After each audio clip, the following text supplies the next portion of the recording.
Everybody, welcome to Marketing Analytics course. This is Dr. Shagata Chatterjee from Visom IIT Kharagpur who is taking this course. So this video might look a little bit different from the normal NPTEL videos because of this coronavirus that is coming up. I could not go to the studio and I have recorded this particular video from my house. So we are in week 12, the last week, and we have been discussing about uh, social network analysis. And in this particular class, I will give you a very nice example of social network analysis, how that can be applied in a real life situation. So I don't know whether you have heard about something called bullwhip effect in logistics or not.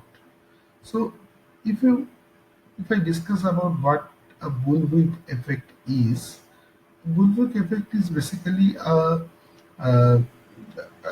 effect that can be seen in a supply chain context, where let's say I by chance have uh, some misprediction. So there is basically uh, the supplier, the retailer, the retailer, and then comes the, let's say, the supplier, and then comes the, let's say, the warehouse guy, then comes the manufacturer.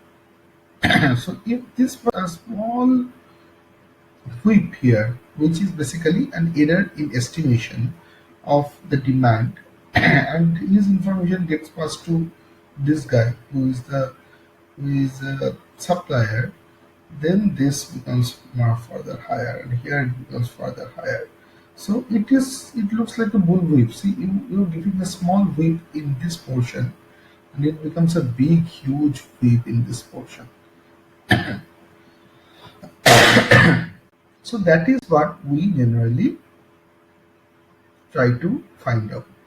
Now, there was a training program that I was taking with an organization on oil and gas, and there I was taking this particular program.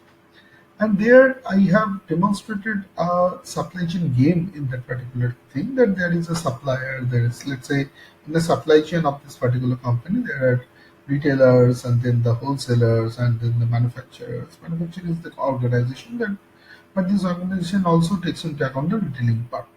And in the whole chain, there are many various people who can take a call that how much has to be produced, how much has to be delivered, and etc.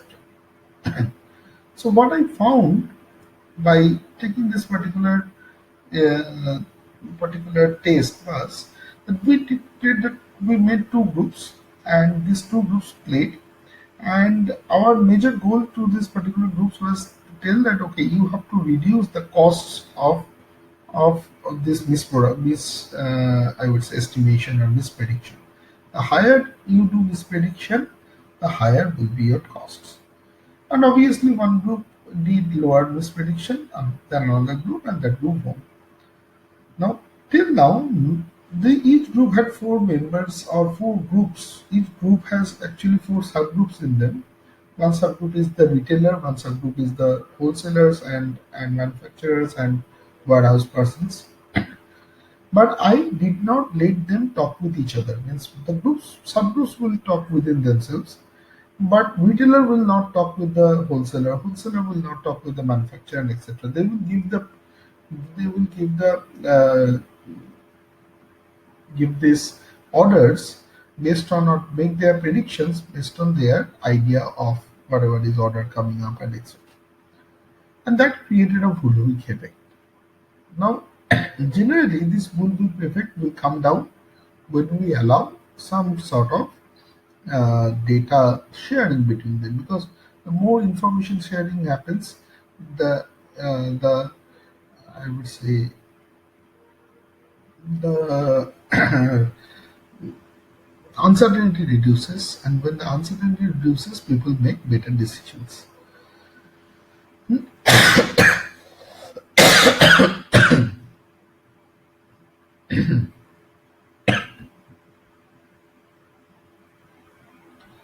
So what we found from this kind of an analysis is that after after we broke this particular thing, after we allowed them to talk with each other, the group which was bad in the first round did pretty well, and actually they could reduce their cost in the second round. But the group that did good in first round, it is very astonishing that they, even after data sharing, information sharing, they did worse than the first round. Not only did they fail in the second round, they did worse than the first round. So then we tried to analyze that what happened, why they failed, and we could probably find out that in the these are all the guys are coming from the same company. Now in the same company, though they are in various roles, they have hierarchy. They know that okay, this person is general manager. Whatever he is saying, I have to follow that. If he is saying that order 10 bottles or 15 bottles, I have to order 10, 15 bottles because even outside this training program, he is my boss. So that kind of a social pressure, social connection comes into this kind of games as well. Now we try to see that whether things are there in terms of the. So this is the so what we collected at the early means even before the game started, we collected this data and we did a survey with them actually before the games, before anything started. So some name of the officers I masked it, and please let us know the top 5 persons in this group with whom you communicated the most. Also, let us know in a 1 to 5 point scale how much was the communication. 1 means few communication and 5 means high communication. So this will be creating something like this kind of a matrix where there will be around, I don't know, 24 people here in the row, 24 people there in the column, and a matrix will get created. Let it open.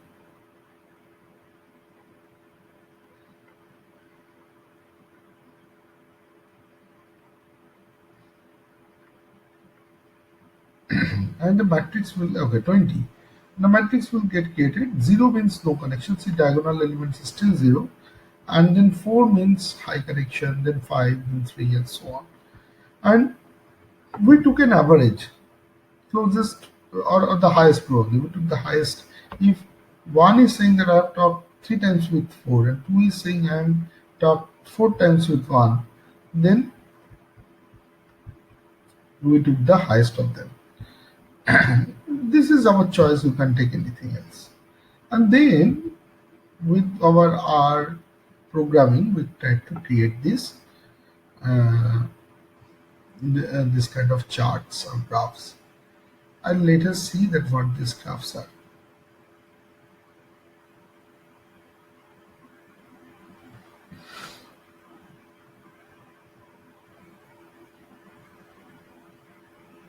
Let the R program open. Yeah, it is opening.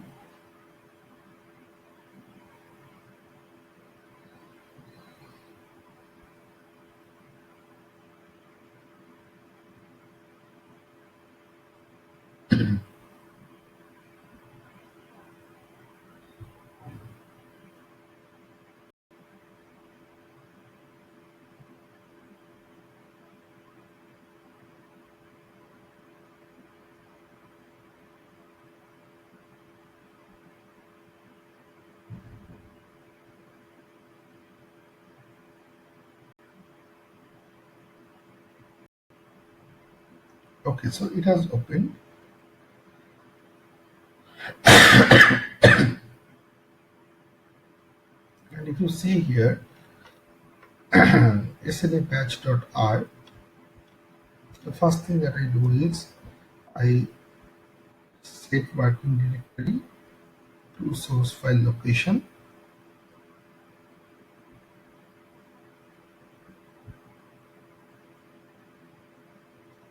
Then I read this data. As usual, remove the first row and read the batch details as well.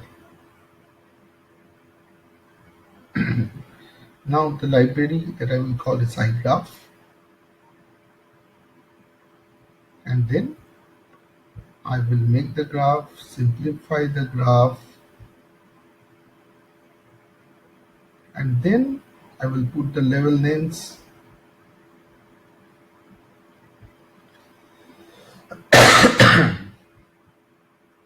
and then I will plot it.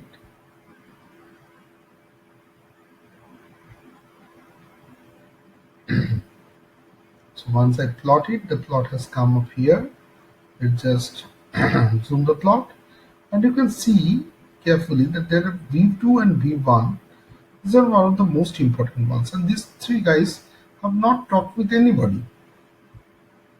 Now, if I want to plot it in a better way, let's say this one, which we were playing with in the last class, it will create a pop-up. Let the pop-up come up. Yeah. So, and now if I just zoom it, then select all vertices and then make the color white. Okay. And then the layout is, let's say, this one. I can see that V1 is the middle one, not even V14. V14 is not that connected. There are only 4 connections, but V1 is the most important person, who is probably the head of all of these guys. And then probably V14 has some connections. V2 also have quite a few connections. And here probably not else. So V14, V1 and V2 were the major connections that we have got out of this kind of a analysis. And then if I just plot it in a better way, to plot the I would say the mm, paths also according to the weightages, if I try to do, and then I am putting the shapes as rectangle, circle, square and pi based on their position, and then based on the position I have done that, and then I try to plot this. So see, shapes are like this, the 4 shapes, and based on the details designation and this thing I am varying it. So if you just try to see this one,